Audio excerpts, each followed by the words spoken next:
Salut à tous, on se retrouve pour la critique d'un nouveau film et il s'agit de Thor Love and Thunder. Donc encore une production Marvel.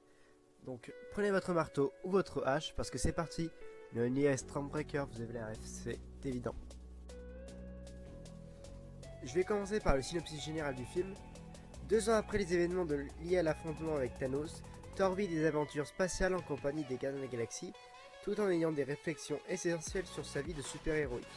Cependant, quand un être, Gorr le boucher des dieux, commence à tuer tous les dieux de l'univers, Thor va devoir retrouver et l'affronter avec son ami Korg ainsi que Jane Foster, son ex-petite amie atteinte d'un cancer et qui peut manipuler Mjolnir, et Valkyrie, reine de la nouvelle Asgard, pour pouvoir venir à bout de ce nouvel adversaire.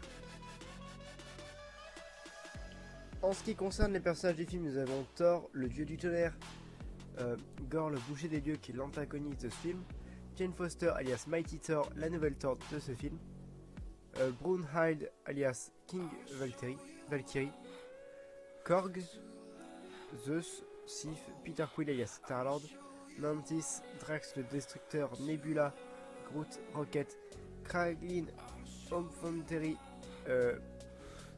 et ainsi que Rocket. Après on a plusieurs autres personnages qui sont des dieux comme voilà. On a Darcy Lewis aussi par rapport et le docteur Eric Selvig. Et nous avons à la fin Love, la fille de Gorr. On passe maintenant au résumé du film. En plein désert, Gorr essaye de survivre en compagnie de sa fille, presque mourante. Alors qu'il essaye d'avoir un espoir en ses prières vers le dieu Rapu, Gorr finit par la perdre. Peu après l'avoir enterré, il découvre une oasis où se trouve Rapu, qui célèbre la mort du dernier détenteur de la Nécrolame, une épée maléfique ayant le pouvoir de tuer les dieux. Alors que le dieu se montre arrogant et insouciant envers Gorr, ce dernier reçoit l'appel de la Nécrolame. Après avoir été choisi et infecté par l'épée, Gorr tue brutalement Rapu et fait la promesse de tuer tous les dieux. Sur une autre planète, Thor vit des voyages galactiques en compagnie de Korg et des Gardiens de la Galaxie. Après une autre victoire, Thor reçoit en cadeau 2 chèvres géantes, Tunganster et Grinder, puis dit adieu aux gardiens après avoir capté un signal de détresse de Sif. Blessée, elle l'avertit sur le danger que représente Gorr, qui se fait désormais appeler le boucher des dieux. Pour la nouvelle Asgard, pendant ce temps, le docteur Jane Foster s'est vu diagnostiqué en cancer de phase terminale. Après avoir lu que Mjolnir pourrait potentiellement la guérir de son cancer, elle part pour la nouvelle Asgard. Sur place, Mjolnir était détruit.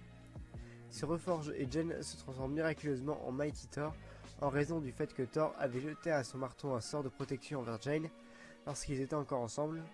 Peu de temps après, Gorr lâche des créatures de l'ombre pour attaquer la nouvelle Asgard afin d'attirer Thor. Pendant le combat contre les créatures, Thor découvre que Jane et ses nouveaux pouvoirs. Gorr finit par kidnapper de nombreux enfants de la ville. Thor réussit quand même à communiquer avec l'un d'entre eux, Axel, le fils d'Heimdall.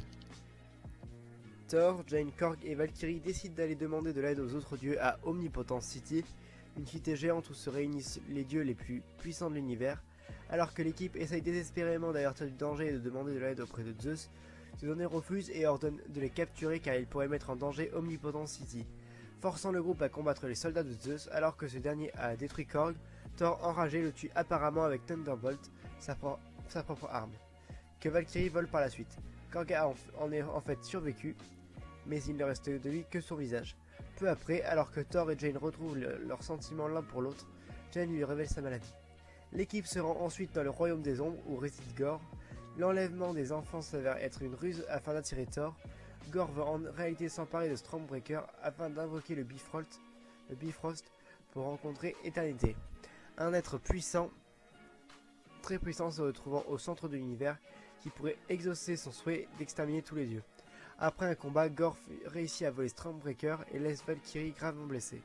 De retour à la nouvelle Asgard, Thor apprend que le pouvoir de Mjolnir n'est pas en train de sauver Jane, mais est au contraire en train d'aggraver son cancer.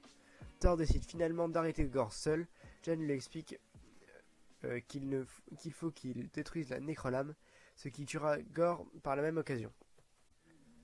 Gorr commence à ouvrir le portail vers Éternité. Thor réussit à transmettre des pouvoirs aux enfants grâce à Thunderbolt afin qu'ils tuent les créatures de l'ombre. Jane vient en aide à Thor malgré son cancer. Ils réussissent à détruire la Nécrolame, mais Gore réussit quand même à ouvrir le portail. Reconnaissant sa défaite, Thor parvient à convaincre Gore que son véritable souhait en vérité n'est pas de tuer tous les dieux mais de récupérer sa fille. Jane finit par succomber de sa maladie et meurt dans les bras de Thor. Éternité exauce le souhait de Gore. Sa fille revient à la vie et il demande à Thor de veiller sur elle, juste avant de mourir des suites des effets de la nécrolame. Quelques jours plus tard, les enfants retournent à la nouvelle Asgard, où Valkyrie et Sif commencent à les former au combat. Thor, en possession de Mjolnir, forme désormais un duo avec Love, la fille de Gore, qui brandit elle aussi Stormbreaker à ses côtés. En scène intergénérique, nous avions Zeus qui s'avérant vivant, décide de se venger de Thor en envoyant son fils Hercule le tuer. Et en scène post-générique, maintenant décédée, Jane est accueillie par Heimdall aux portes du Valhalla. Donc, qu'est-ce que j'ai pensé de Thor Love and Thunder? Et franchement, c'était génial. Je me suis rarement autant amusé et kiffé à Marvel. Ça fait depuis Guardians of the Galaxy Volume 2 ou Thor Ragnarok que l'on n'avait pas vu un film MCU aussi fun. Les persos sont intéressants avec leur mini-arc.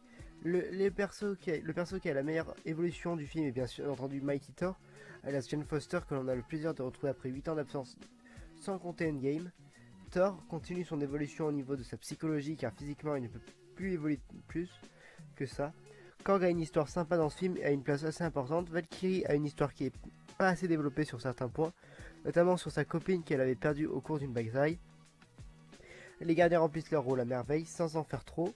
Pour finir, ses côtés perso, le méchant Gore est assez charismatique, mais son histoire est assez tragique, ce qui en fait un des meilleurs méchants du MCU. Juste dommage qu'il n'ait pas beaucoup de temps d'apparition durant le film. La réal de Taika Waititi est magnifique avec de très bonnes idées de mise en scène, et on voit qu'il a pu kiffer pour réaliser son film. Je tiens à noter qu'il y a un point dans la fin du film qui m'a dérangé, mais je reviendrai là-dessus quelques semaines après sa sortie. Et bien sûr, c'est la mort de Jane. Donc vraiment, c'est très dérangeant de voir Jane mourir alors qu'on venait juste de la retrouver, qu'on venait juste de nous introduire de nouveaux pouvoirs qui montraient qu'elle était ultra puissante. Vraiment, c'est dommage. Mais sinon, j'ai surkiffé le film. Et voilà. Et par contre, j'ai adoré la fin où Thor il donne des pouvoirs grâce à Thunderbolt. Je crois que c'est ça, oui. Bon, je n'ai rien d'autre à dire sur ce film. On se retrouve très bientôt pour une nouvelle pêche aux infos Disney. Bye bye, bientôt la D23. Ou alors j'aurais déjà fait une vidéo là-dessus. Et donc du coup, voilà, vous saurez que, voilà. On se retrouve très bientôt pour une nouvelle pêche aux infos Disney. Bye bye.